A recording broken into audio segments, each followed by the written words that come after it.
क्या आपको पता है धोनी और बाबर में क्या कॉमन? आइए मैं आपको बताता हूँ। बाबर आजम एक बेहतरीन प्लेयर हैं, लेकिन उन पर एक इल्जाम लगता है, यारी दोस्ती निभाने का इल्जाम। वो ऐसे प्लेयर्स को जगह देते हैं जो डिजर्विंग हो या ना हो, बट उनके दोस्त होते हैं। इसकी वजह से पाकिस्तान कई बार मैच हारी। वैसे ही कल चेन्नई गुजरात से हार रही थी, तो दूसरी तरफ पाकिस्तान भी आयरलैंड के हाथों पेली गई। कल जब चेन्नई हारी तो सब लोगों ने धोनी पर ही इल्जाम लगाया कि उन्होंने यारी दोस्ती की टीम बना रखी है। रहाणे को हम उनके टेस्ट करियर के हिसाब से ही जानते, लेकिन वो चेन्नई के ओपनिंग बैट्समैन है। एक वक्त पर आर्ट्स के स्टूडेंट को अलजेब्रा समझ में आ जाएगी, लेकिन ये रहाणे का ओपनिंग करना समझ में नहीं आ पाएगा। वो ओपनिंग करने आए, उन्होंने रन आउट करवाया, उसके बाद 5 बॉल खराब करके आउट होकर पवेलियन पहुंच गए। बट यहाँ पे अब भी कुछ अंधे फैंस यही कहेंगे कि धोनी कप्तान थोड़ी है। बट यार मैं उन्हीं को कप्तान मानता हूँ, बिकॉज जब अच्छा हो रहा है तो वो धोनी का, लेकिन जब बुरा हो रहा है तो वो भी तो धोनी का ही होना चाहिए। आइए मैच पर आते हैं, जहाँ ऋतुराज गायकवाड़ ने पहले टॉस जीता और उसके बाद उनका टॉस जीतना तो ऐसा हो गया जैसे एक निर्दलीय उम्मीदवार लोकसभा चुनाव में खड़ा हो। उनके बल्लेबाज तो पहले ही पैड बांध लेते थे, क्योंकि उन्हें पता है कि उनका कैप्टन तो टॉस हार के ही आता है। कल भी पहन लिए होंगे उन लोगों ने, लेकिन जब उन्हें खबर मिली कि वो टॉस जीत गए हैं तो उन्हें तो डबल मेहनत करनी पड़ गई होगी। और उसके बाद जो असली मेहनत करनी थी वो बॉलर्स को करनी थी, लेकिन उन्हें देख के लगा नहीं ये कहीं से मेहनत कर रहे हैं। गिल और साई की बल्लेबाजी देख के ऐसा लग रहा था वो दोनों भाई भाई की तरह खेल रहे हैं।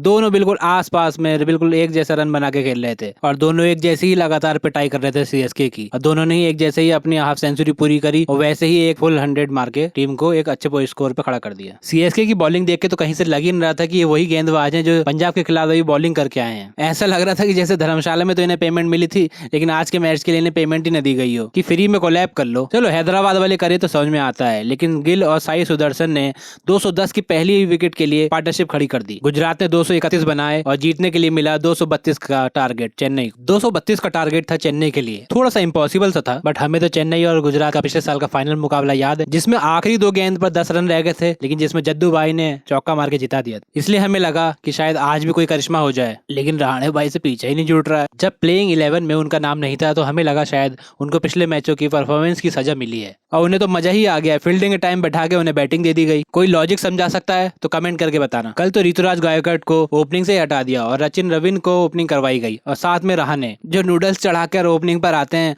और 2 मिनट का टाइम लेके उनके पकने के समय वापस पहुंच जाते हैं। फिर ऋतुराज भी नहीं चले और नतीजा ये हुआ कि 10 रन पर उनके 3 विकेट आउट हो गए थे। इसके बाद मिशेल और मोइन अली ने 100 के ऊपर पार्टनरशिप बनाकर दोनों ने अपनी अपनी हाफ सेंचुरी बना और वापस मुकाबले में एंट्री करवाई। लेकिन इन दोनों के आउट होने के बाद मुझे तो पर्सनली समझ में आ गया था कि चेन्नई इस मुकाबले में कुछ नहीं करने वाली है। इसके बाद तो अपना फोकस सिर्फ धोनी के ऊपर था कि धोनी आए और थोड़े रन बनाए, जिससे ये स्कोर अपने टोटल के करीब पहुंच पाए। धोनी भाई बस इतना कर पाए कि 11 गेंदों में 26 रन बना के वो भी पवेलियन लौट गए। ये मैच गुजरात 35 रनों से जीत गई और आरसीबी की उम्मीद को भी उन्होंने जिंदा रखा है।